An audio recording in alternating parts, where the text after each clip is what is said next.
This is the Picard podcast on TV Podcast Industries, and we're talking about Star Trek Picard Season 3, Episode 8, Surrender.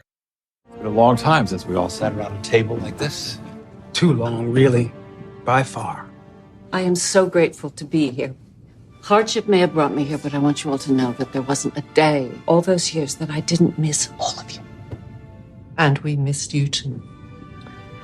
I even found myself talking to you on my darkest days. Well, on my happiest ones too. It turns out you give really good advice even when you're not there, so you were always in my heart when it mattered. Thank you. I have slaughtered countless enemies over the years and considered sending their heads to all of you. But I was advised that that was passive-aggressive. All that matters is that we are together once more. Because I need you. All of you.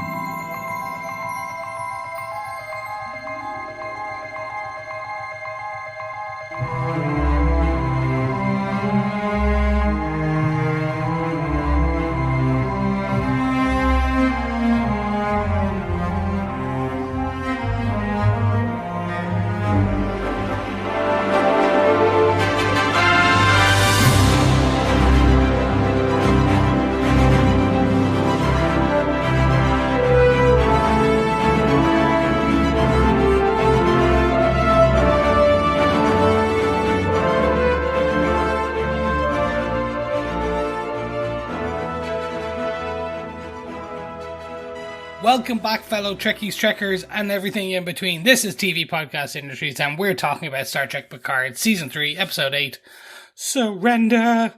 I am one of your hosts, Chris. I am one of your other hosts, Derek. Hello there, fellow Trekkies and Trekkers. I am your third and final host, John. So does the fact that Chris is here this week confirm that we're all now shapeshifters, or confirm that we got Chris back and we're all not shapeshifters? Don't know. I've not been able to question him thoroughly enough. What did I eat for that wood weekend I came over? God, even I couldn't remember that. No. That's it. No. That's a long time ago. Just assume everyone is changeling. either a scroll. I was going to say scroll, but no, changeling. Yes. I actually remember. Oh, really? What was it? It was quesadillas. It was Super Bowl quesadillas. night. Oh, wow. Super Bowl night. But I also had a lot of nachos too. So both answers are correct. But that's a snack. Not something lovingly cooked for you like I did. Yes, but You lovingly cooked the nachos. You put them in. You added the cheese. Yeah, we added the refried I beans. dunked them to out of the corner. package. And Yeah, exactly. hang on, I think I was- did that. No. Okay. You did it the first time. I did it the second time. I got you. Good stuff. Well, the fact that he knows all that extra detail proves that he's not a changeling, basically. So, welcome back, Chris. Nice to have you back. Thank you. Looking forward to chatting all about this episode. But before we do, don't forget, for any of our listeners, if you haven't yet, head on over to tvpodcastindustries.com and you can subscribe on any Federation or Changeling supporting podcast player. Yes, and if you want to send us your feedback to this show, this episode, or anything in between, you can send us your emails to feedback@tvpodcastindustries.com, or you can head on over to facebook.com/group/tvpodcastindustries, where we have each and every episode. We have some feedback posts and you can put it in there and we'll read it out on the airways. But as a reminder, the 8th question for our Picard final 10 forward pub quiz will be available later this episode. Make sure you gather all 10 answers to the pub quiz questions at the end of the season. Email them to us at feedback@tvpodcastindustries.com and you can be in a chance of getting your hands on some good Star Trek Picard goodies. Yes, you can. If you want to know all the questions, you can head on over to tvpodcastindustries.com. Up in the corner, under pub quiz, we list them out. And that is all done by our illustrious co-host and editor supreme and developer supreme, Derek. Well, thanks, Chris. It is all done by me, yes, but thank you for giving me all of the credits for it. John at least comes up with most of the questions, so that's helpful. Yes, but you type them out.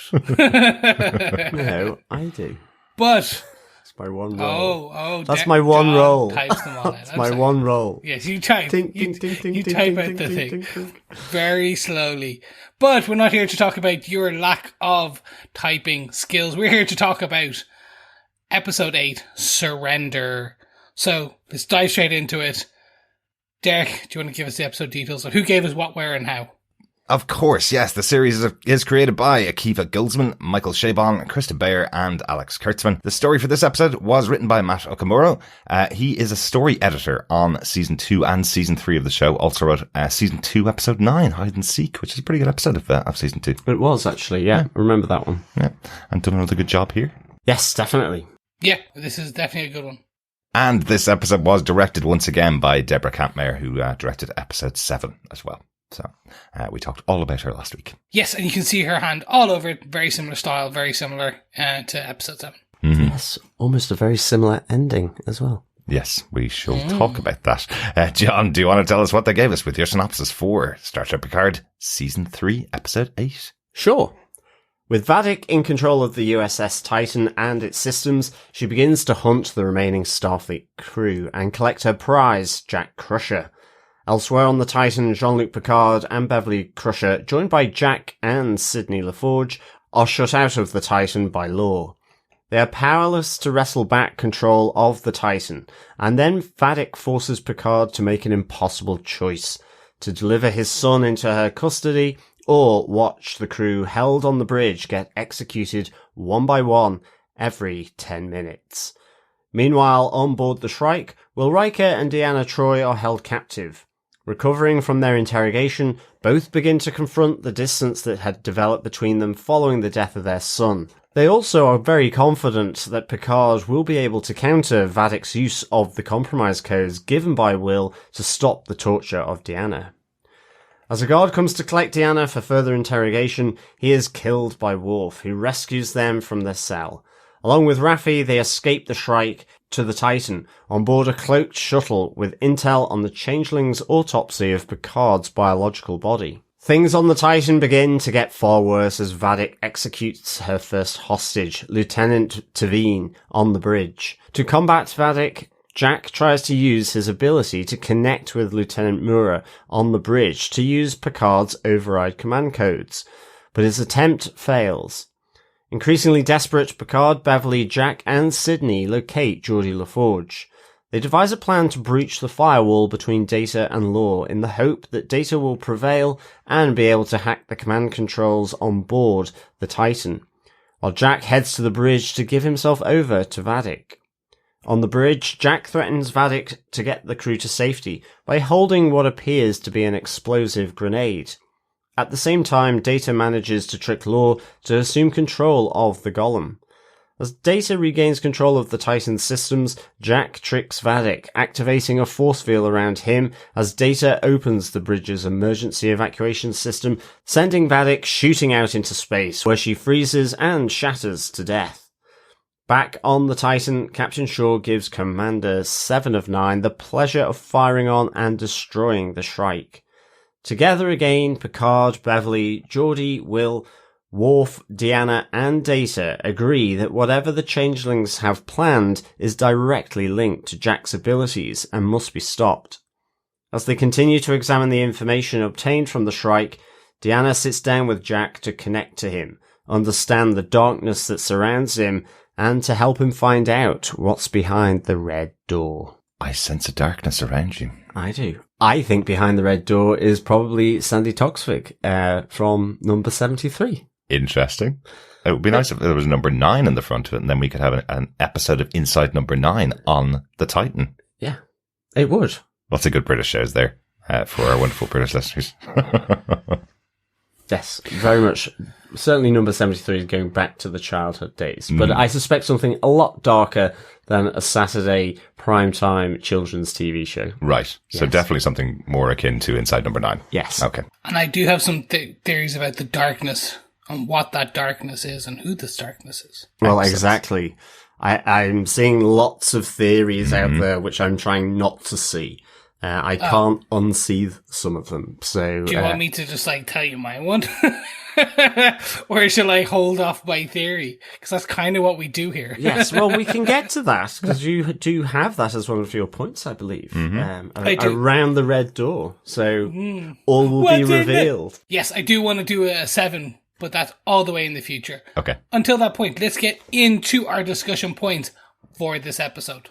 Make it so, number one. Let's kick off with our small moment for this episode. John, do you want to take us away? Yes, I'll kick off. Whatever about Jack's darkness, I think the episode opens really quite dark, and I've gone with methodical Vadik. I just love the line as she says, "First, let's take their eyes." As the image switches to all the lights going off on the Titan, to then and next their ears as their communications go down, and finally their way forward as she closes off escape routes that the Starfleet crew aboard the Titan are, as they're trying to escape from her soldiers that are hunting them down.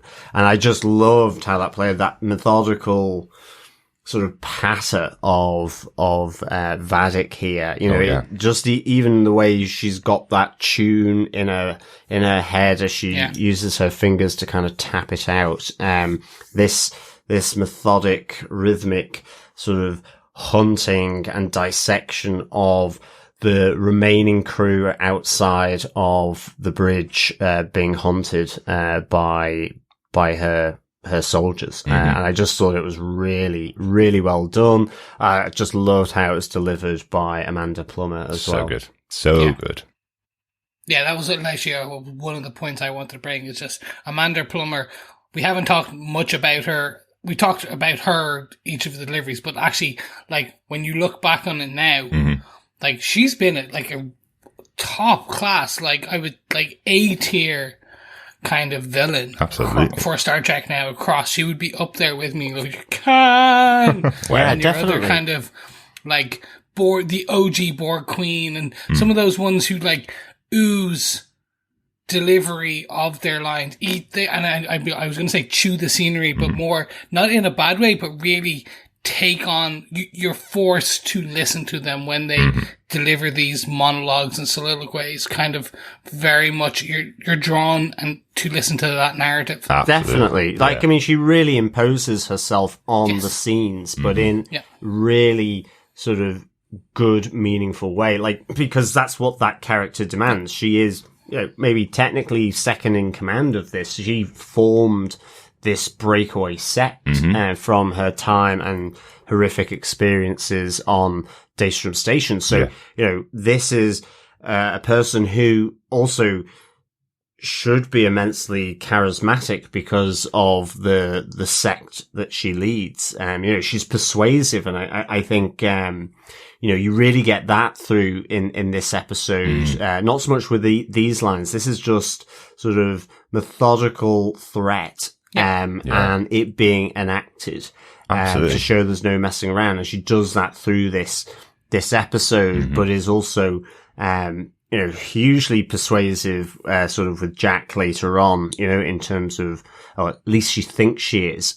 So I really just enjoyed, this little sequence. I also just thought, again, I just thought Amanda Plummer was superb. I mean, even just that opening where it's looking out to space and then you see the reflection of her and then the lighter, sort of firing up as she, lights her cigarette, as she sat in the captain's chair on the Titan. I thought it was just really, really good. Is the Titan the most captained ship in all of Starfleet by now? We're only 8 episodes into the show and it's had Shaw, Riker, and Vadik now as proclaimed captains of the ship, right? At some point. Yeah, that's true. I'm sure. I think Picard actually didn't proclaim himself captain. It was only Riker, right? He was kicked off the bridge by Riker. So, so no, he hasn't been captain. So at least we've had 3 in 8 episodes. It was quite a lot.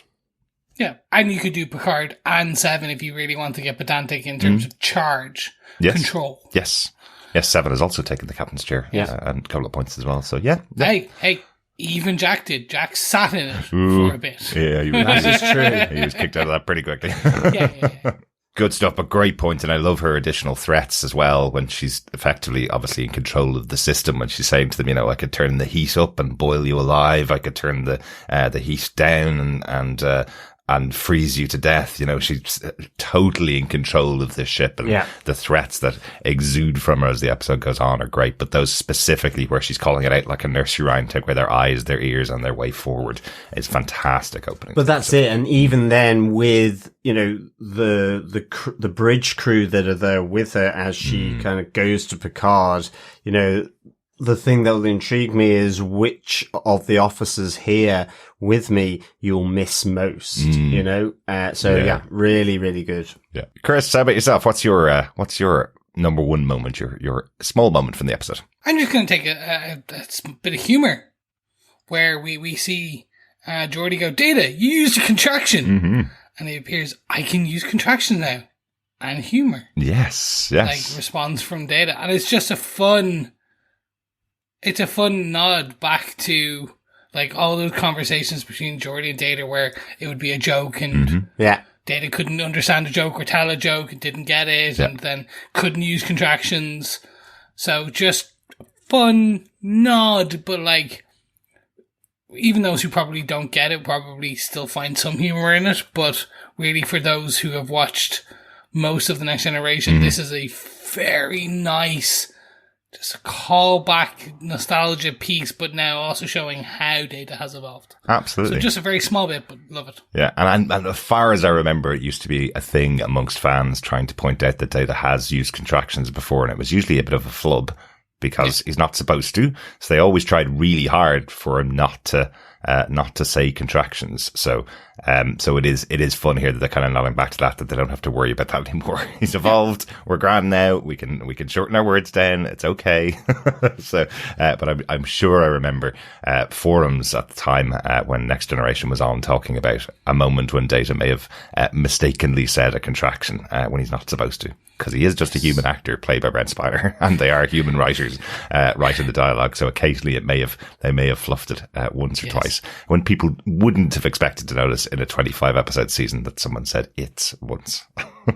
And in case you are young, a forum was basically where we used to go and talk about these shows and things like that back in the wee days before social media. It was like a written podcast. Yeah, it was. Exactly. It was, think Reddit, but one per topic usually, and or like before MySpace, before Bebo. Like, these were the OG social media nerd spots. There you go. And before that, it would have been CB radio.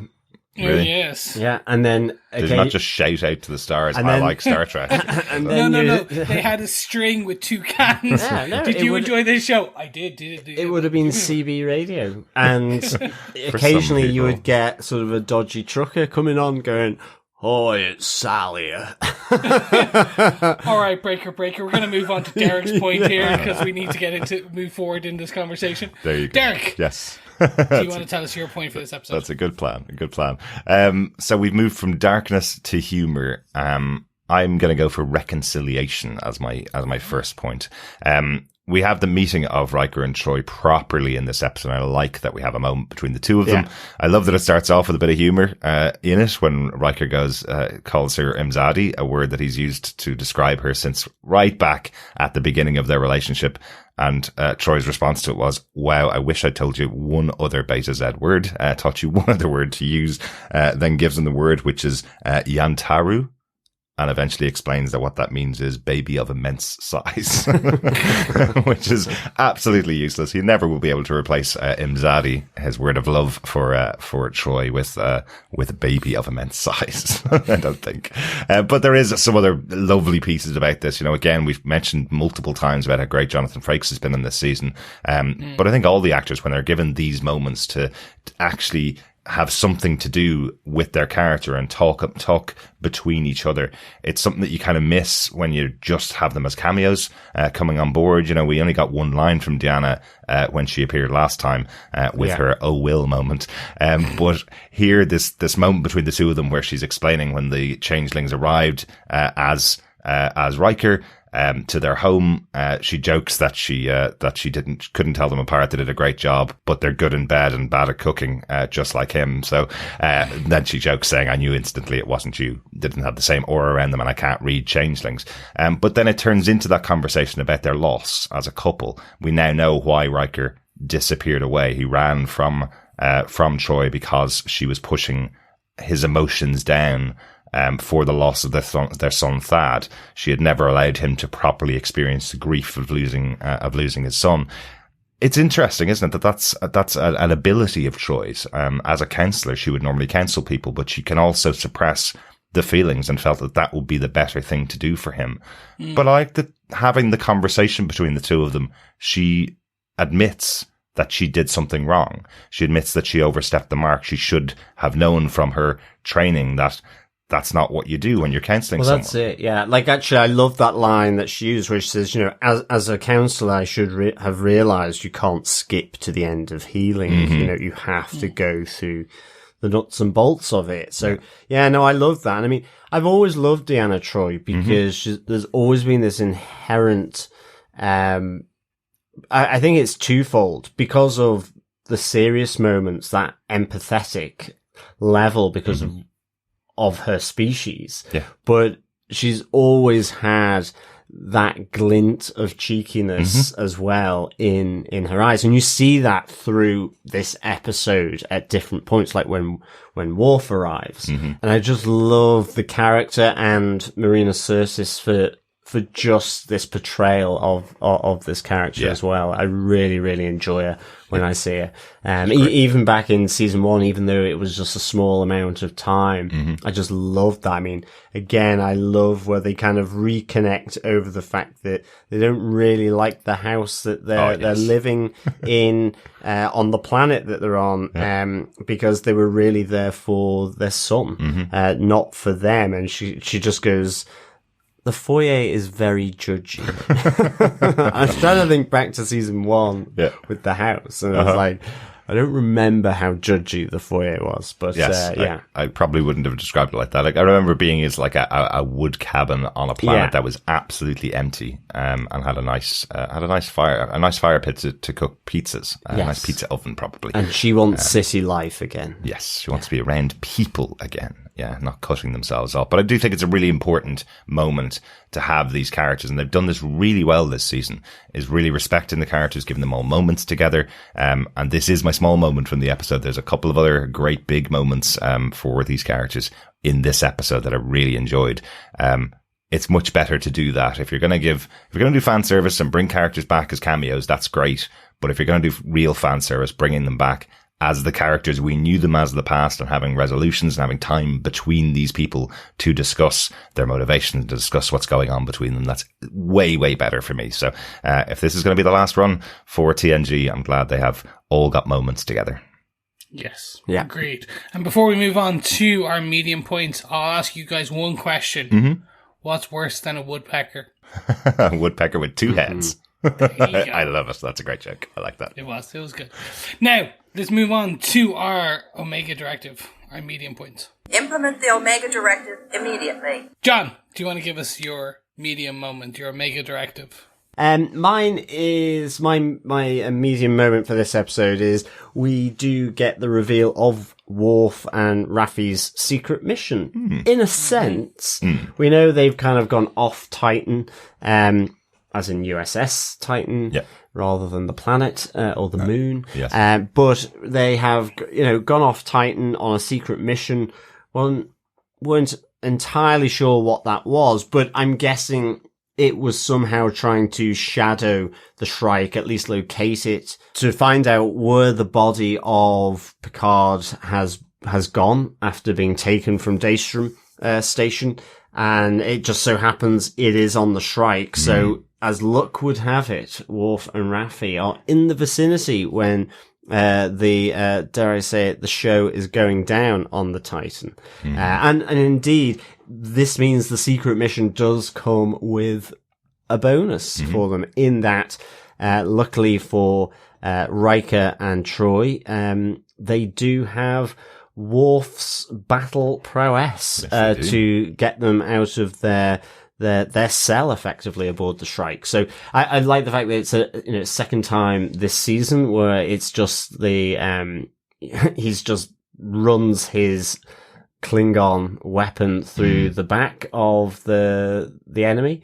Yes. So he is certainly nimble and fleet-footed, and is able to sort of sneak up. So he's a great warrior. He is a great warrior. But I was going to call it a Bat'leth, and I know that's not the Bat'leth. It's a brand new weapon that was created for this season, and I just saw it on Twitter earlier on. I forgot to take down a note of it about what the name of it is. But it's a cool weapon. It's a one-handed sword, effectively. Yeah.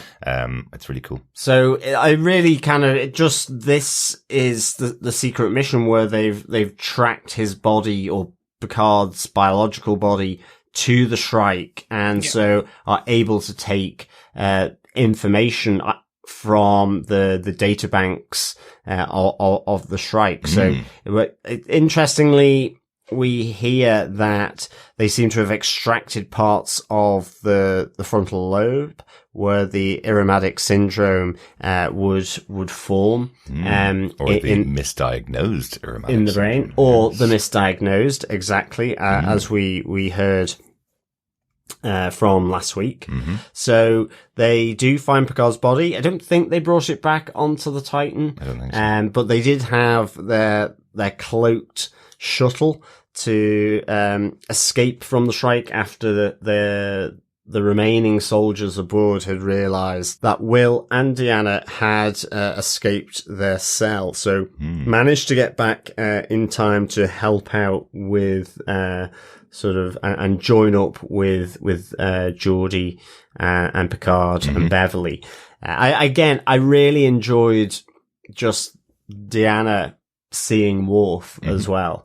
That was just a really nice moment. Again, like you say, just having those little moments between the different characters is really, really good. Absolutely. And I think this was, also sort of really good where Worf is explaining how he's taken the teachings of Deanna to really help him become much more sort of centered and balanced. So, you just see the face on Deanna kind of like, is this really happening? Like she wasn't expecting it to ever happen. So, well, it's great. It's the little love triangle, really, with Worf, Yes. Riker, and Deanna. And I love Riker's brilliant line there where he says, "Oh God, is the torture over, or is this another part of the torture?" As Worf is kind of redeclaring his love for Deanna in front of Riker, which is just really fun. I really like that. Yeah. So it was good to kind of just get some partial reveal of this secret mission that Worf and Raffi are now back aboard the Titan. Maybe it's a little convenient where it is, but makes sense then. I think it does. It makes more sense now that knowing that that Vadic is effectively the leader of this sect. And so she would be involved in stealing that. She had the other piece of technology, the other weapon as well. Exactly. So, it makes sense that the body is still aboard, on the Shrike. Yeah. It's weird that they didn't reveal whether Picard's body was still in the Shrike when it went at the end of the episode, or whether they took it off and put it on the ship. I know he has no need for the body. It's his former body, right? So he doesn't necessarily need it or anything like that, but it's odd that they didn't kind of...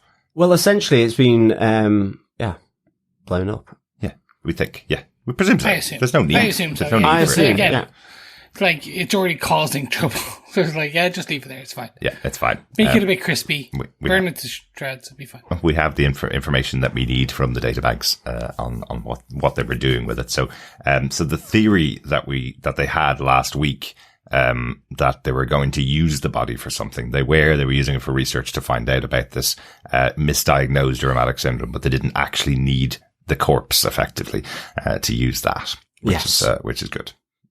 And of course, it all means that, the focus really does become about Jack, at the start. And in fact, even having the curveball that, they took Picard's body, The initial part of this season were with the focus, with the different species, which were ultimately changelings, going after, Jack. Mm-hmm. All of this, it is consistent with that. And in fact, I guess the body of Picard, a little bit of a curveball in a sense. If, there was, any theories, I think probably like mine, that it would be reanimated in some way, or just the pure sort of genetic sequence of him be used to replicate him in some way. But actually, it is about this misdiagnosed Irumadic syndrome. Interesting. Yes, absolutely. So that's my medium moment. Chris, what is yours? I'll go for, it's a quick medium, but it's definitely one that we weren't expecting, which is Vadic kind of killing the bridge officers. You don't usually get this in a Star Trek show, which is execution. And especially execution of a character who we've seen since the Titan has been kind of shown on screen. So again, not a character who essentially could go forward to, if they survived, go on and be something. Well, it's just Tavine. Tavine is dead. Or Officer Tavine. Lieutenant Tavine? Lieutenant Tavine. Lieutenant Tavine is no more. And again, Vadic being Vadic, pointing at one person, then last minute spinning on a dime and essentially shooting the other person. Not expecting it. Expecting a warning shot, expecting kind of, you're forcing my hand. But again, because it's Star Trek, not getting that level of brutality, if we want to call it that. More sadism almost. But seeing that on screen, again, it's good shock for the soul. Absolutely. In terms of the narrative. They went with it. Cool. Okay, what's next? It was really tense as well. I mean, super tense because, Lieutenant Mura was in the picture. Ensign Esmar as well was the other member of the crew who was in the picture. And as you say, just that spin round. And I mean, for me, I wasn't even thinking about Tavine. I actually thought, because there was a bit of camera focus happening on 7 of 9 and Captain Shaw, and because of the state of Captain Shaw after sort of being beaten up by Vadic and a sort of right-hand man, I actually there was a moment where I thought, how you see Vadic kill the Daystrom scientist by using like a pointy bit of her liquid form, her goo form, it goes through her shoulder, from the last episode. I thought all of a sudden something was going to come shooting out of Vadic. Right. I think it was going to be more intimate, I suppose, if you will, or, that she would use her form, her ability as a changeling to kill, Captain Shaw. Right. Yeah. So there was a moment there where I thought, uh-oh. Yeah. And when you kind of list out the people that she could have killed in that moment, everybody has a reason except for Tavine, which I like. Mura was the one that put in the code, that almost gave the ship back. You have Ensign Esmar, who's crying in the corner about kind of a please don't kill me. She's terrified in that moment, which means that she would be attracting the attention of Vadic. Obviously Shaw and 7 very likely targets for her because they're going to cause the most, killing the captain of the ship or one of the members of the most connected members of the crew that we have here to Picard.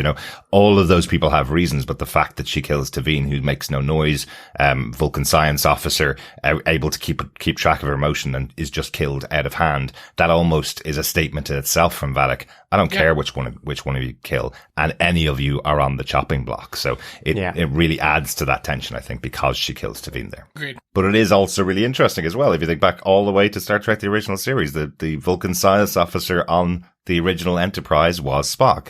This is the Vulcan science officer aboard the Titan, and they're killing her right here. Yeah. I know lots of fans have been calling for the Star Trek Legacy show, which will go on after this show, where we have the crew of the Titan here who've all been introduced, all had their announcements as casting over the couple of weeks coming into this series. So lots of people thinking these people are going to go on to create a new Star Trek series in the future, and here we have one of them taken out.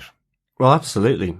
That, like, again, this is, yeah, sure, you'll get your Star Trek Legacy series if enough of them are left.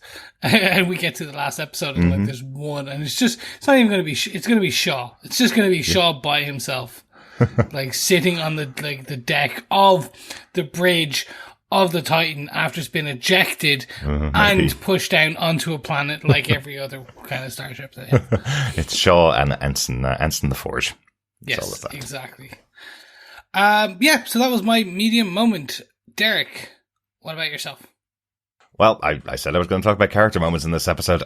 None better for me in this episode for my medium moment than the cast of Star Trek The Next Generation reunited. We have an actual moment where we get the whole lot of them together. Amazing. And they take time so everybody can have their discussion with each other. Everybody can say hello for the first time if they haven't seen each other before.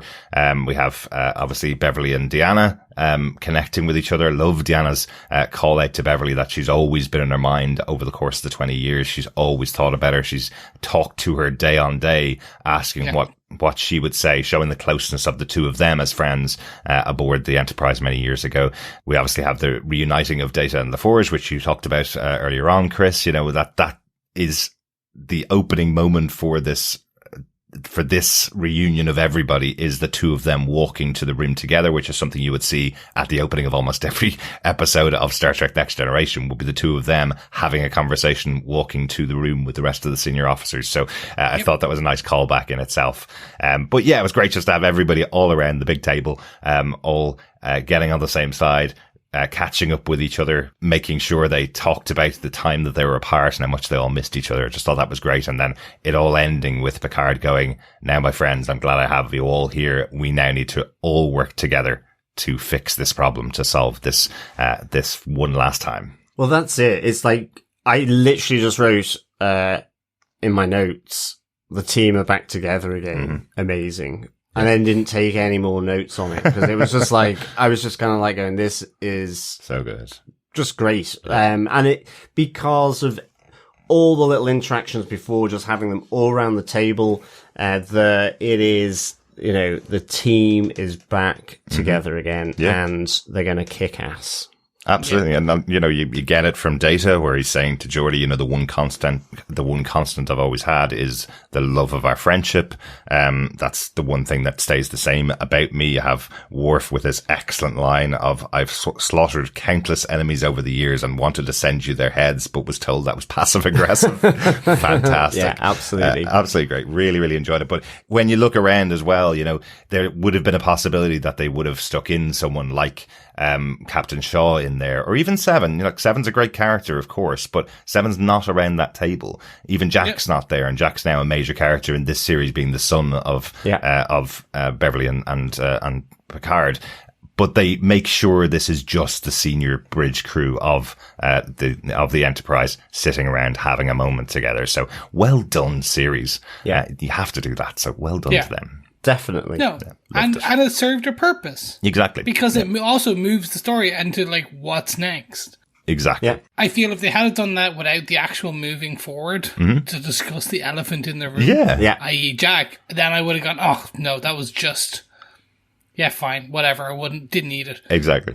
Because they actually went, no, okay, this is all great. Can we actually kind of figure out what's happening, because we've only got like Frontier Day in a couple of hours. Yeah, we can't have a round of traditional poker like we used to have on the Enterprise to have our reunion, which is, honestly, that is where they would have leaned into in the past. They would have had them reunite over a game of cards for a couple of minute scenes so they can all say hello to each other. But they can still lean into that. They will. At the end when they are triumphant, with a bit of Will's jazz going on in the background and the whiskey on the table. We did see the poker cards already in this episode. Yeah. When they help Riker and Troi move out of their house, they can have a game of cards. That's the final moment. Exactly what's going to happen. No, it was so good. I mean, I'm guessing because of what Deanna says to Beverly, the theory that we had the last week that Beverly could be a changeling is probably not the case. Mm-hmm. Just because, you know, that... I think it's still a possibility that a member of that table could be a changeling. Okay. Interesting. Yeah. Although, you're right, Deanna says that she can't read changelings, of course. So So if Beverly was just a blank void, you know? That's right. Deanna would actually say that, but maybe she'd been overwhelmed by the darkness that she's feeling aboard the ship. It could be that, yes, exactly, that she can't see. Yeah, and the wave of nostalgia that we're all feeling too. Yeah. Maybe. All right, but that theory might be off the table. But I don't want to be blindsided if that theory happens to be true and Beverly is a changeling. They're all changelings. Everybody there is a changeling. Everyone's a changeling. Good stuff. That was my medium moment for the episode. Excellent. Let's move on to our big moment, the Prime Directive. We must face the ramifications of the Prime Directive. Let's discuss those ramifications. Mm-hmm. John, do you want to take us away with your big moment? I will. My big moment for the episode, I guess, for Star Trek is solids. I don't know whether I can say that. Oh, you've been bleeped, don't worry. Okay, grand. Excellent. But I just absolutely loved the resignation of Vadic saying that as she realizes that she's been duped, and as she gets sucked out into outer space by Data effectively taking back control of the ship systems. Mm-hmm. And yeah, like, I have to say, not only did she presumably freeze to death, she then shattered into 1,000 pieces or more. I'm wondering if when some of them fall to a nearby planet, whether they will merge up like the T-1000, I kept thinking, is she truly dead? Yeah. Certainly when she froze, and then I was like, oh no, she's shattered now. And quite frankly, not only shattered, but with the other side of this equation is that her ship, the Shrike, is also pretty shattered as well from all the firepower of the Titan being aimed and fired at it. So I guess she gets caught up in the explosion of their warp coil as well. So she also gets absolutely fried as well. So that could have melted the frozen pieces back together in space. Sorry. Yeah, but then she would refreeze again. It's just an ongoing. It'd just be a never-ending loop of it'd be like sort of the dinner that's constantly rewarmed up. So yeah, I guess. Okay, we've been watching Yellow Jackets for the last couple of weeks, John. That's obviously why that's in your head. Maybe.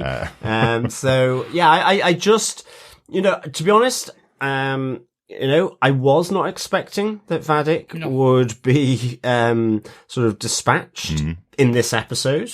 I like the way that she was dispatched. I thought it was fitting. She was hugely uncompromising, absolutely singularly focused on the destruction of the human race. Not the human race. On the destruction of Starfleet and the Federation. So all the species that make up the Federation. And so, at the end of the day, I think it was, I guess, the sleight of hand in which it was done, because I was absolutely convinced that what Jack had there was some kind of detonator. Is it because we've seen that in Star Wars very often, the thermal detonator, that it looks really like a thermal detonator? And he has it armed, and but he's holding it out in a way that doesn't suggest actually it's a pop-up force field. It's if you try and force anything, you won't have me because I'll kill myself. I mean, that's effectively the play he's making here, so that he can at least sort of extract the remaining members of the bridge crew sort of off the bridge so that they're kind of relatively safe. And really what he's saying to Vadic is, you've seen Star Wars Return of the Jedi. You know that moment where Princess Leia uses the thermal detonator to threaten Jabba the Hutt. Well, exactly. But so, it was, I kind of liked the way it was done, because, love the force field too. Initially you were just thinking, and because I like the fact that it was slightly untold, that we're going to do a plan here. And initially it's just about, breaking that firewall, between Data and Lore in the Golem body. But that actually, it's bigger than that. It's just, it was not revealed to us as the audience until it takes place. So, it's a nice surprise that happens, because, like I was saying at the start, you really get that persuasiveness that comes from Vadic here, saying, she wants his gifts, but, as soon as she's making that connection by saying, you've heard the voices. Are you not curious to see what's behind that red door? Mm-hmm. She knows intimately about what he is sort of feeling, what he's seeing in these memories, these visions. But it feels like it's coming from her own personal experience. Mm-hmm. And so that immediately makes this connection. It's taken him however long to really open up about this to Beverly.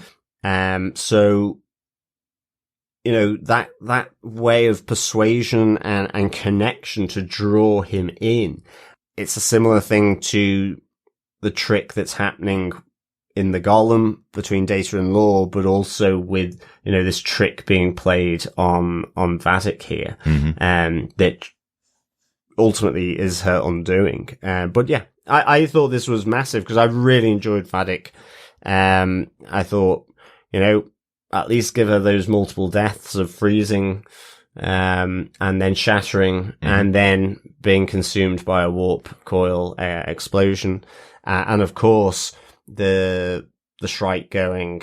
I'm guessing either they had their shields down because they knew they had the upper hand, or whether Worf and Raffi did some jiggery pokery before they left in order to keep the shields down. But I'm kind of I think they thought victory was theirs, and so Captain Vadic of the USS Titan. Exactly. Yeah, why would they put the shields up to her? But I really enjoyed Shaw giving the honor, the pleasure to 7 of 9, and giving her full title of Commander 7 of 9, and using 7 of 9 as well after their whispers whilst being held hostage on the bridge. Yeah. Just speaking of those whispers, just because we haven't talked about it, Shaw actually tells her she should have dropped the turbo lift, killing him inside. Yes. And 7 had effectively said I couldn't do that. So she's saying that she chose his life over killing Vadic at that time. So I thought that was an interesting discussion among the whispers there between the two of them. It's good. Well, they're almost having a full-blown argument, whispering argument there, because he's like, you're a Starfleet officer. Yeah. You should have, the needs of the many outweigh the needs of the few. Exactly. You should have dropped the turbo lift. Mm-hmm. Yeah, I thought that was quite interesting. Yeah. Good stuff. Good point, John. Why, thank you. Chris, what is your big memento for this episode? I'm gonna go all 7. What's in the door? What's in the door? Oh, they're stringing us along here. It's a microwave oven. It's ding. Your dinner's ready. Essentially, for me, I really, really, really just want to know now. Like, they're building this up. And exactly, it's what they wanted to do. They're showing us the techniques Jack has. Everyone else seems to know, i.e. all the changeling know. The enemy knows what Jack is, who Jack is. Mm-hmm. And they haven't, in my head, dropped enough hints or clues. No. At all. No, they haven't. At all. Like, again, like everyone, I've seen hundreds of different, like, oh, well, they think it might be this, and this is another. Here's the I'm like, okay. So I'm going to throw out my idea. Okay. Because I just want to add it to the pile. Because Deanna used a very specific term here. Mm-hmm. There's an evil. There's a darkness. Yeah. Yes. Now, we know one fluid, tar-like, oozy substance from the Next Generation that was evil personified. Okay. That was literally the evil of a group of people stripped from them, turned into a oil tar-like substance. Okay. Gooey substance. Do you know what I'm talking about? Nope. No. I have forgotten that. I do remember a black, gooey, tar-like substance, but I don't remember the name of... Yes, Armus. Okay. Armus from the episode where it's essentially Lieutenant Yar gets kind of covered in it. Yes. To a point as well. This is like, just checking, episode 23 of the first season of Star Trek. That's where Lieutenant Yar died. Correct. I believe, yes. And we do see Lieutenant Yar in this episode. We do, of course. Yep. This is a nice callback to that character, to a thing that kind of connects a lot of the team, that kind of solidified them. It is or liquefied them. Yeah. It's a oozy-like substance. So what if this creature somehow, which is evil, just pure evil, and the consciousness of hundreds and thousands of voices of people, a group of people, merged or somehow collided with this fraction of change, because this creature hates the Federation. We even see in Lower Deck, in Lower Decks, they go and mess with this creature. Right. And start calling it a name and everything, and he screams at them. This is actually I was like, ooh, this could make sense, because it is also a changeling-like substance. Right.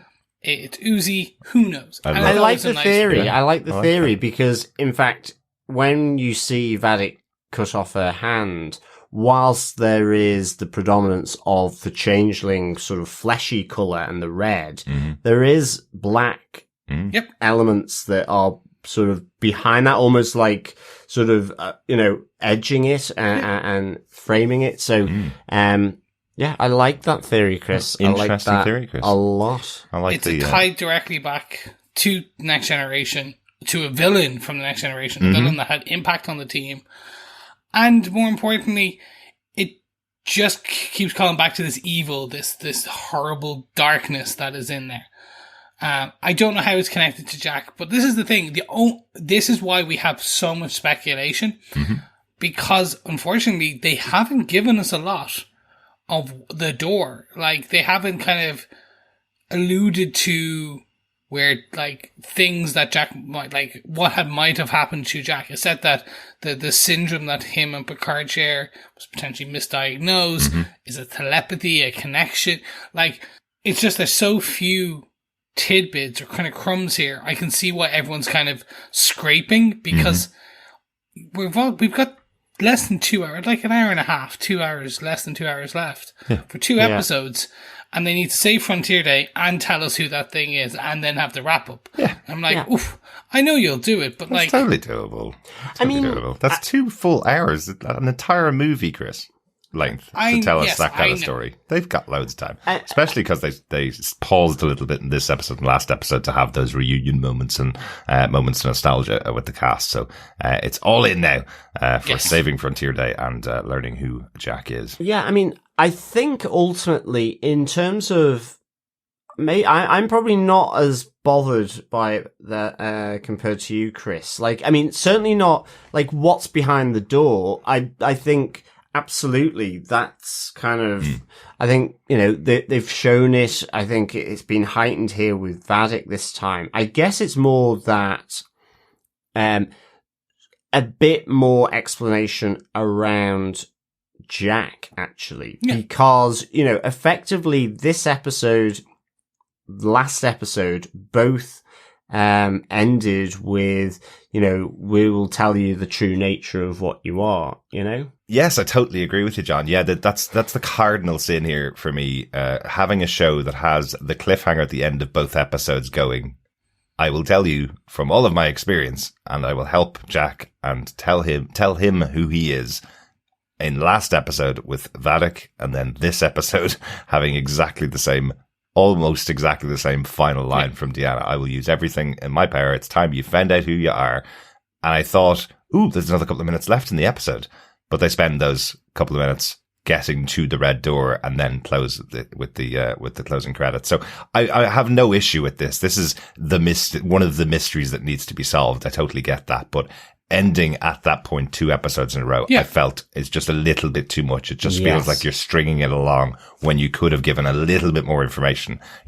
Certainly in the final moments of Vadic, that because in a sense, that's where I thought it was going to come. Yeah. I was kind of waiting with bated breath, for when she kind of said it before she got sucked out, into space. And then, it's kind of, so it's almost 3 times, because then you have Deanna. possibly like that it's Deanna doing it rather than definitely. Vadic, because, you know, I like the fact that they're both there in the corridor, to go through the door. But even if they just opened it and showed something. Can you imagine it was just like a person there? Like, okay, it's not going to be cute, but imagine they open the door and it's cute and you're like, oh my God, and then it's fade to black. Yeah, like, exactly. That's like, oh, but at the moment it's just like, But don't kind of give apocalyptic sort of feelings coming from the keyhole. You know, just kind of open it, even if it's just like destruction and the horsemen of the apocalypse sort of trotting past or something. You know, I am Zool. I'm Zool. Do you know what? Do you know what it's going to be if the door opened at the end of the episode? It would just be another Jack inside. We'll explain next week, because they would do exactly the same thing. So if the door opened, it would have been Jack on the other side looking a little more evil, and then they'll explain next week who it is. Like, there was no way they were going to do it in this episode. There was just no way they were going to do it in this episode. They were going to end the episode the same way they ended last week's. But you're absolutely right, John. I think it's a really good point. They're trying to make sure that every member of the original bridge crew on The Next Generation has a purpose here. And the failing of Deanna's character, unfortunately, a lot of time in The Next Generation, it turned into a joke. In Galaxy Quest, one of the characters basically repeats what the computer says. So a lot of time that was Deanna's point. She would sit there and go, I sense something bad. And they're going, what, from the bad guy there pointing their weapons at us? So a lot of people didn't know how to write Deanna's character back in the TNG times, unfortunately, because she is a great character when she's written well. So having her using her abilities as a Beta Z to talk to Jack, to put him in therapy effectively to deal with this issue that he's known about all of his whole life, that makes loads of sense for using one of your major characters from The Next Generation. So I'm glad they are using Deanna to do that. Would have liked to see more of this episode. Looking forward to seeing more next episode, of course. But you had to get her there. You had to get her on board the Titan to be able to do this. So I understand all the reason behind it. But yeah, I get why you're frustrated, Chris. I had the same thing of exactly as John said, getting to the end of the episode and going, oh, we still don't know who Jack is, and someone else is telling him, I'll tell you next week who you are, basically. Like, I'm just now worried for Deanna. Of course. Because I'm like, uh-oh. You know, is something going to happen to her? So I really hope not. I hope not. Oh, you could easily have Jack go red-eyed and like snap her neck. Oh, but again, Chris. I don't think that would be like a very extreme death. It's like, and then bye. There you go. Yeah, she did just resolve all of her issues with her husband. Yeah, perfect time to do it. No, okay, stop it. Right. Yes, let's move it in. Let's move on. Let's wait till the next episode, and if they don't do it next episode, and they leave us hanging again at the end of the next episode, we riot, and then we. You see, I don't know whether I think next episode, because they've got to save Frontier Day, I think it might be, you know, so do I. Penultimate episode actually will be the Cracker, and it will sort of be save Frontier Day. Hopefully, get a bit of Janeway as well. I don't know, to be honest, but I'm looking forward to the next 2 episodes. Yeah, next episode, Frontier Day finale, Jack, and then an ending. No. They have to resolve who Jack is so that they can save Frontier Day. It has to be the other way around. It has to be in the penultimate episode that starts with this scene playing out and Deanna working with Jack to solve who he is, and then saving Frontier Day. It has to be that. Please be that. We'll see. But that's a whole episode away, a whole week away. Derek, do you want to tell us your top point for this episode? Yes, I do. There's only really one other thing I want to talk about from the episode. It's just Data taking control or coming back into control over Lore. You know, it was quite a big moment when we had Lore last week, effectively teaming up with Vadic, because he was like, well, enemies, my friend. Since you've locked me up here and I'm plugged into the computer system, well, I guess I'll shut all of you guys out. So I really liked that. But I thought this was actually well structured, what was happening between Data and Lore. I thought it was really good because you effectively have this evil character not willing to give up control of the golem, which is Lore, and then LaForge is depending on his best friend to find a way around what the much more powerful Lore wants to do. Lore is much more in control, and because he's willing to use tactics that Data would never use, he's most likely going to be able to wipe data out from the memory banks of the Golem. But I like how it played out. I like the trick of it, which is effectively he's going back through all of his memories, all the most precious things in his life. You mentioned Tasha Yar, of course, the playing cards that he used to play poker with the bridge crew, all of those moments. His Sherlock Holmes pipe. We've seen a little bit of that earlier on this season with Moriarty, of course. Yeah. Which, all these little moments, which are great for fans. And again, moments of nostalgia for us, but all have a purpose here. They're all being passed over to Lore. And Lore is realizing that these are important things to Data, and therefore they become important to him, which is a great twist. As Lore takes all of these memories from Data, they then become Lore's memories, and therefore he becomes more Data than himself. Yeah. I really like that. The final one, of course, because we're all cat lovers here. We have a cat on the front of our of TV Podcast Industries logo, representing our cats. So I love that we had Spot a little guest appearance. I presume it's not the original Spot. No, I wouldn't have thought so. It might be. You never know. Yeah, never know. Cats do live a very long time. Yeah. I had one thing that I was like, I was expecting them to actually merge the character into a new personality almost. Mm-hmm. That's what I all thought they were going to do when they merged. And when you had the red and the blue, I thought we were going to get, rather than the blue taking over on the screen, I thought we were going to get like almost a purple. Right. And you were going to get like before again, or like now, ever after. Mm-hmm. Like some new amalgamation of everyone. Now we do have that amalgamation. It's just that Data is the primary kind of personality on top of that, and kind of the infrastructure. I can see why they did it. I know why they did it. It was a nice thing. It's nice to have Data back. But for a split second, I did feel that's where they were going when they started merging the two of them into, and especially. But then it was when Lore went first and Data didn't disappear. I was like, oh, okay. They're just gonna, his memories and who Lore is has become part of Data. Well, yeah, I mean, he says, you've become me.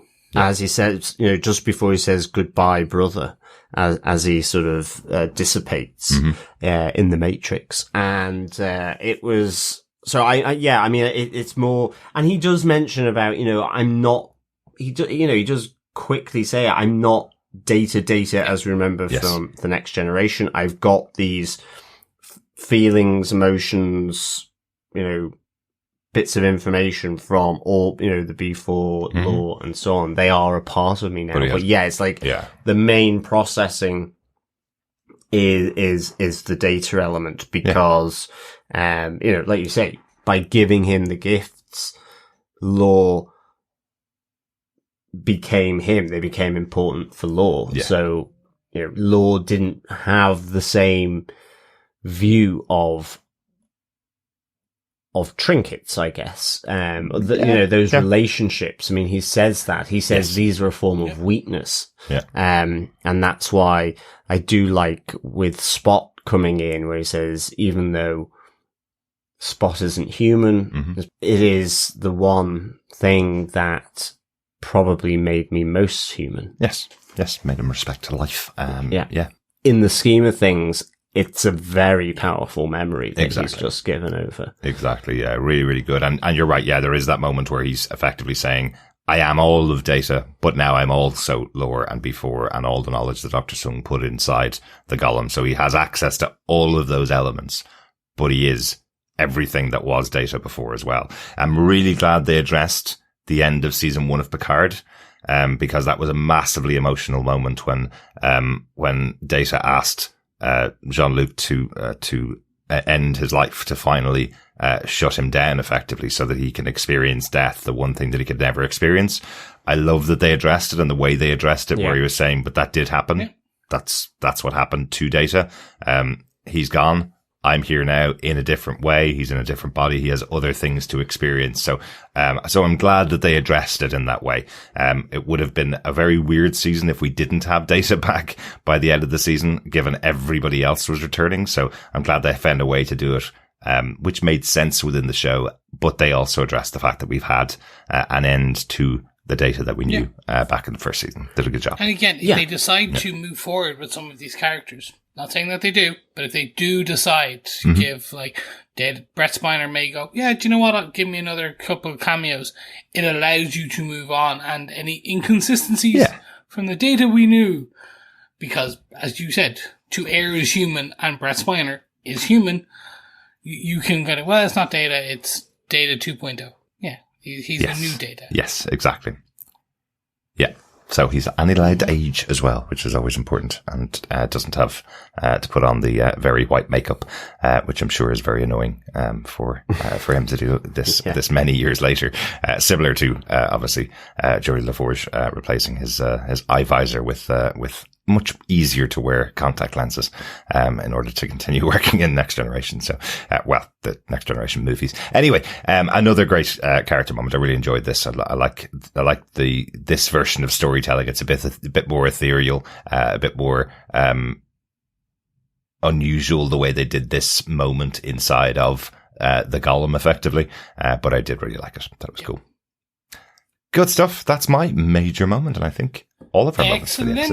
Excellent. Gentlemen, any notes for this episode? I just have one note. It's just the little sort of bombshell that you get from Will Riker whilst him and Deanna are in the cell, where you hear that, and the reason why Vadic got Deanna was Will gives her, I think he calls them compromise codes, so that she can get control of the Titan in order to stop them from continuing their interrogation / torture of Deanna. So I like that, and then I like the little joke that it's not really a big thing because I'm confident that Picard will come up with a whiz-bang kind of plan that will sort of undermine what Vadic is doing, which I guess if only he was on the bridge, he probably could have done.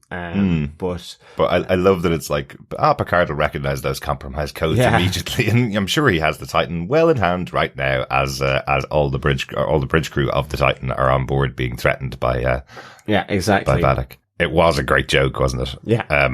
But also what I love about it is that it didn't play out in any way whatsoever.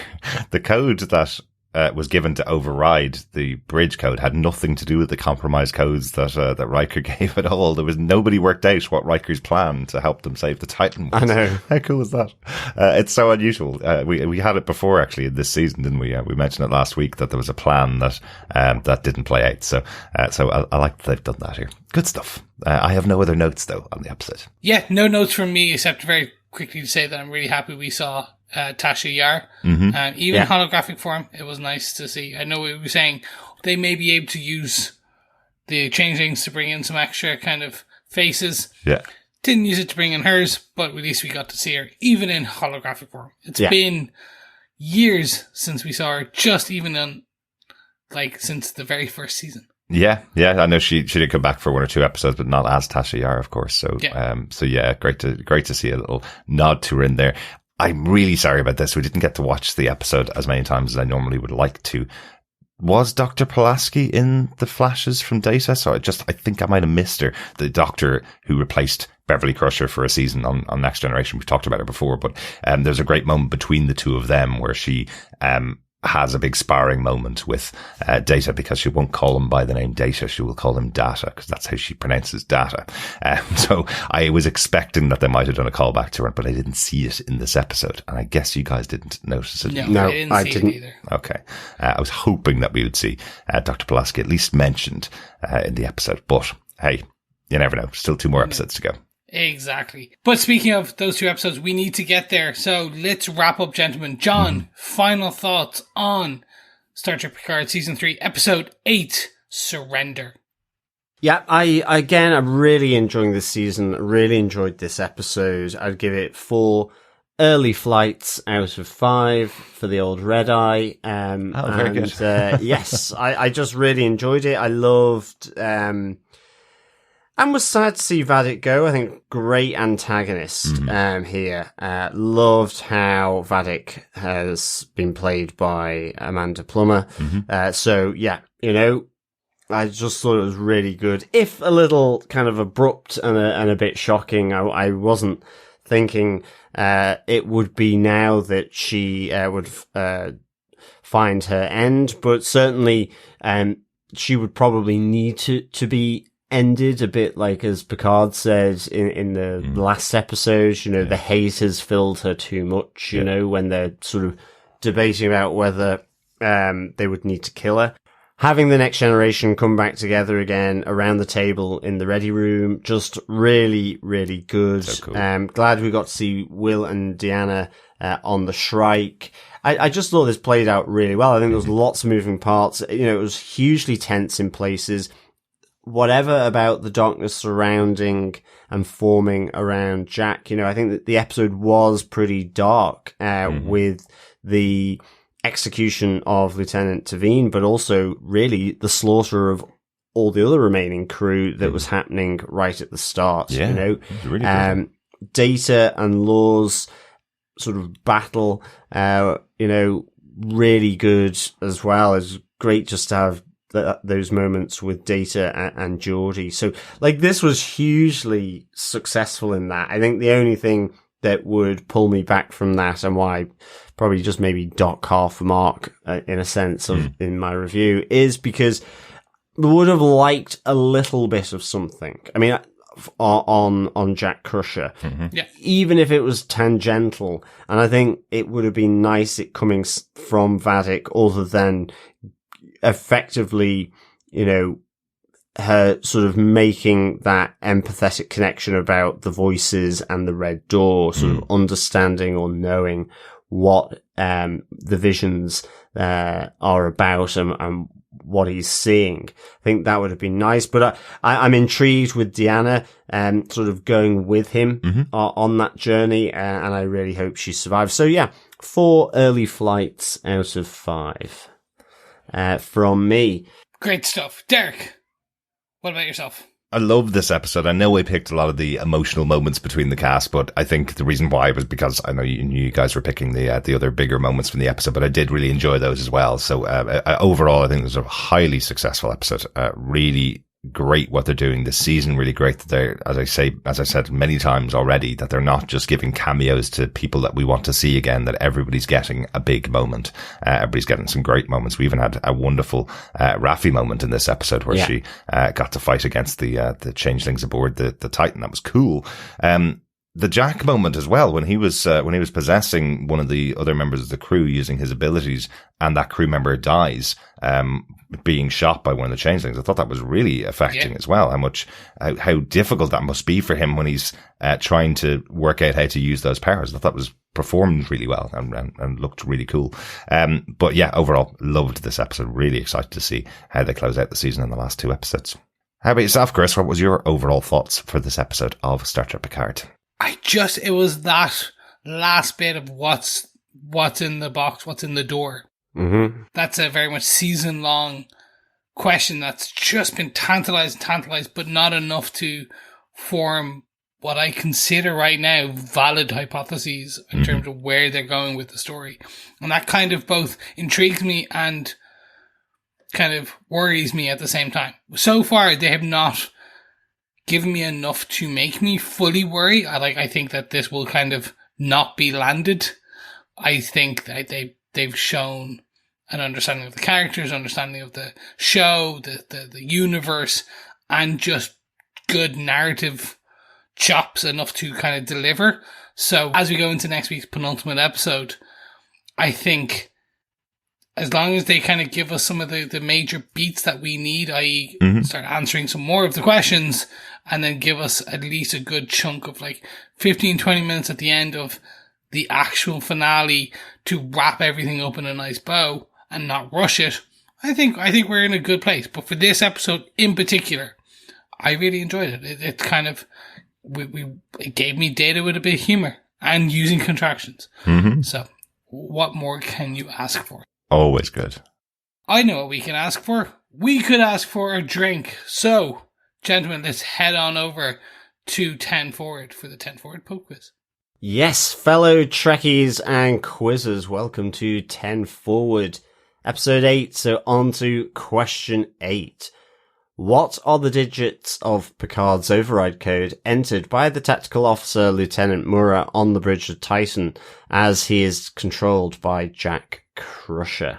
That should narrow it down a bit. Yes. So it doesn't need to be the full code. It's effectively the digits that are used by him, because he doesn't quite succeed, but whether that's because he's just not pressed enter I think yet. it is, yeah. I think it is. So, yeah. Authorize, I think, is the button that's lit up. It is the code. Then. So if we have that code, we could take over the Titan. We could. Or any Starfleet ship, I think. Yeah, Does Admiral Picard have an override code for every starship? I guess so. I would say so, as an admiral. So exactly. So Eagle Eyes viewers, get pausing, get writing those numbers down. Mm-hmm.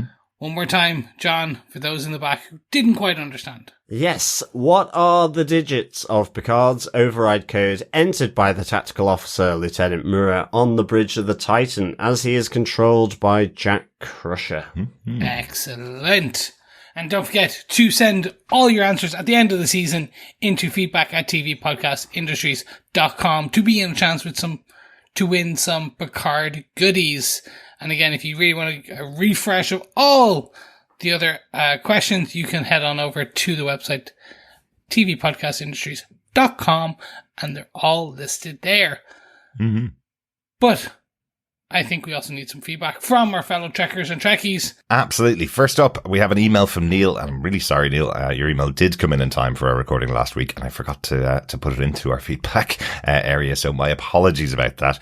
Neil says, "Hi all, I've never listened to any podcasts before, but I'm really enjoying your Star Trek Picard Season 3 podcast, and will definitely listen to your other ones."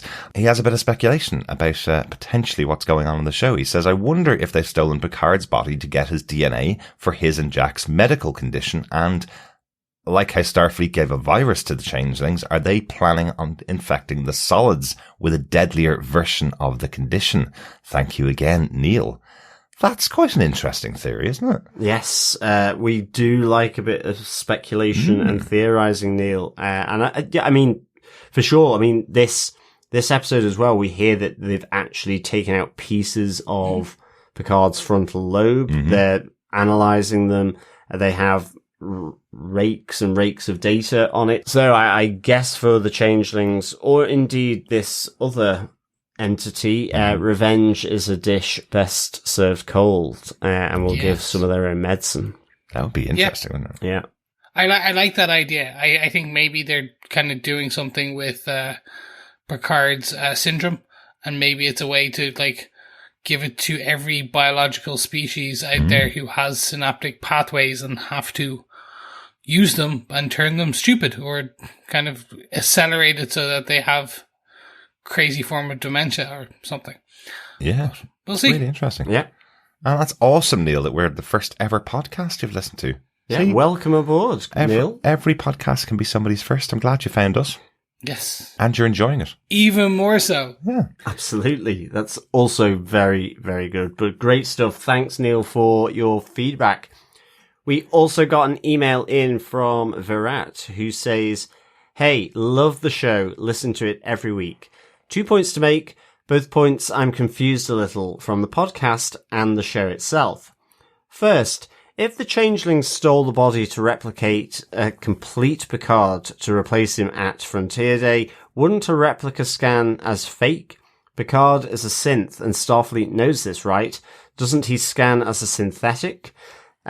Second, isn't Vadic referring to the Deep Space Nine episode where Bashir and O'Brien steal the cure from Sloane's mind when saying it had to be stolen?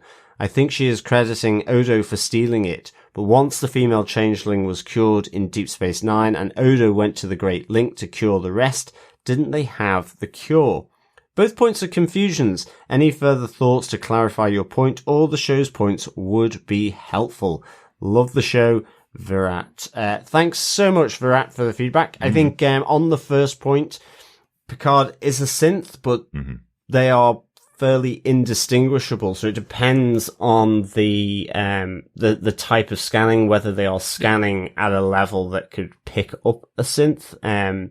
So they'll be scanning for whatever Picard is now, and we kind of did laugh a little bit in season 1 when Picard was put into this new synthetic body, the Golem, and they kind of yada-yada'd away the explanation, but they said, you are exactly the same Picard as you were before in this new body, which is no longer your organic body, but it's pretty much the same thing. You'll still die when you were supposed to die, but you won't die of aromatic syndrome. So they kind of glossed over how close this body is to Picard's real body. That's why it looks the same. That's why it's the same age as his body. That's why it will continue to age, just like the actor will continue to age.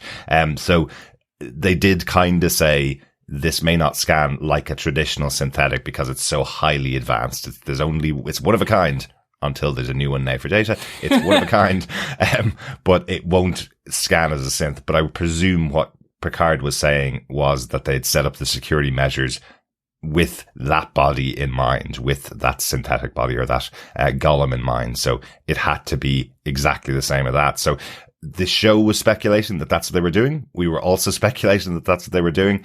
And it turns out now in this episode, that's not what they were doing. They were actually doing experiments on the body to take the aromatic syndrome from it. Yeah. They wanted what's in his mind. His mind. Yes. What was destroying his mind and what was killing him at the time. Yeah. On the other point, that's a really, really good point, Virat. Yes, I absolutely remember that's how Deep Space Nine closed out, with Odo going to the Great Link to cure the rest of the changelings. I wasn't sure of the exact details of who stole the cure. But I'm sure you're right on that was from Bashir and O'Brien. But I would say Vadic may not be the most reliable of narrators in what she believes happened. So it may be her belief. Remember, she is full of rage and full of revenge for what happened to her people in the first place, for them being given the virus in the first place. So maybe that might explain the inconsistency. But otherwise, you've caught a really good inconsistency. No, I think it's just more history is written by the victors. So slightly, that's what she says. She is saying, like you're telling us that we don't believe that, and they didn't get the cure because they weren't part of the link, because they were in test tubes. They were prisoners of war being tested on. So again, I think there's additional fractures on her memory and her, because you hear when she's sitting in a test tube for years, or for a period of time, she is, it's coming in and out, and that's how she hears the song and things. So I think good, like actual inconsistency. It is a kind of, it is that, but I think it's also the who is telling us that. Yeah. The way they're saying it is kind of, you're expected to understand there's an inconsistency, I think. Yeah. And she's right. For her experience and the experience of the other changelings is they were not given a cure for the virus. They were brought aboard Daystrom Station and brutally tested on for decades. So, so it's a really interesting point, though, Vera. Thank you so much for your thoughts, and thanks for listening along with us for the Star Trek Picard podcast. Yeah, thanks, Vera. I hope we've explained at least what we were coming from, or where we were coming from. Yes, thanks, Virat. Over on Facebook, the last piece of feedback comes from Jamie Lawton, who had this speculation about Jack. With the red eyes, I think Jack is being possessed by a Path Wraith. And with the wealth of past characters from the various other shows, I am thinking that the handhead communicating with Vadic could be Dukat trapped in the fire pit in Bajor. Wow. Interesting stuff. Yeah. I know Dukat. I know who that is. Yeah. I don't know what a Path Wraith is. Is this this is one where I'm like, which one? Yeah, the Power Wraiths always used to confuse me watching Deep Space Nine. They were effectively the villains that were the opposite of the prophets inside the wormhole. So the prophets are who the Bajorans, the planet of Bajor, all of those people, that's who they worshipped and their enemies were the power rates. Apparently, they were originally very similar species to the Prophets, but another breakaway faction there. But I can kind of see it. They're non-corporeal beings. They can possess. So I can really see this as a potential, Jamie. Yeah. Again, something else coming from Deep Space Nine. You know, we have the changelings here, who are major villains within Deep Space Nine. So the idea that the power rates could have returned here, is a really interesting one. Yeah, absolutely. It might explain the fiery glow as well coming through the keyhole that we mentioned around possibly something to do with Bajor and the fire pits on Bajor. And that's potentially Ducat behind that door. Can you imagine if the door opened and Gul Ducat happened to be behind it? That would be very cool. That would be pretty awesome. But again, that may be very deep in lore of Deep Space Nine. So they could do it though. You could with Worf being there. Yeah. Like Worf gives you that shorthand outside of, oh my god, that's such and such. Yeah. Oh my god, that's the wraiths. Like you could get a bit of Basil exposition from Worf in a very Worf way. Yeah. I liked it. I hadn't heard of this, and I really like now you're saying it. I'm like, oh, yeah, that's a secondary one. That's a secondary option. Yeah, and knowing that Captain Sisko is with the Prophets, another reason that we could have Captain Sisko back to fight the power rates. Yes. Yeah. I still don't think that's going to happen. But we still would love another reason for it to happen. Great stuff. We are recording a little bit early this week, which is why we have no feedback on episode 8. But please get your feedback into us for any thoughts that you have on episode 8 of Star Trek Picard to feedback@tvpodcastindustries.com, or pop on over to our Facebook group at facebook.com/groups/tvpodcastindustries, where you can leave your thoughts on the spoiler post that'll be up right now for episode 8. Yes, thank you so much for joining us. We hope you stay subscribed to the podcast. And if you're enjoying what you hear, why not share it with your friends? Because sharing the podcast is what, gentlemen? Sharing the love. It is, absolutely. Sharing the love. And if you really like what you hear, you can support us by heading on over to patreon.com/tvpodcastindustries, where you can support us for a single galactic credit, an ongoing amount of your choice. It is there. But if you want to do a one-off donation, like some offering to these PAL wraiths and these other more beneficial, benevolent guys in the wormhole, you can offer to the Prophets, probably not the PAL wraiths. Okay. Hopefully. If you want to offer to the Prophets, you can head on over to buymeacoffee.com/tvpi, where you can do a one-off offering to the Prophets. We'll be back next week with the penultimate episode of Star Trek Picard, Season 3, Episode 9, your feedback for the show, and the next question on our 10 Forward pub quiz. So make sure you join us for that. Absolutely. Thanks so much for joining us for our podcast about Picard this week. We'll speak to you again next time. Yes, thank you so much, fellow Trekkies and Trekkers, for joining us. Can't wait to speak to you next time. But until then, keep watching, keep listening, and keep trekking across the universe. Bye. Bye. Bye.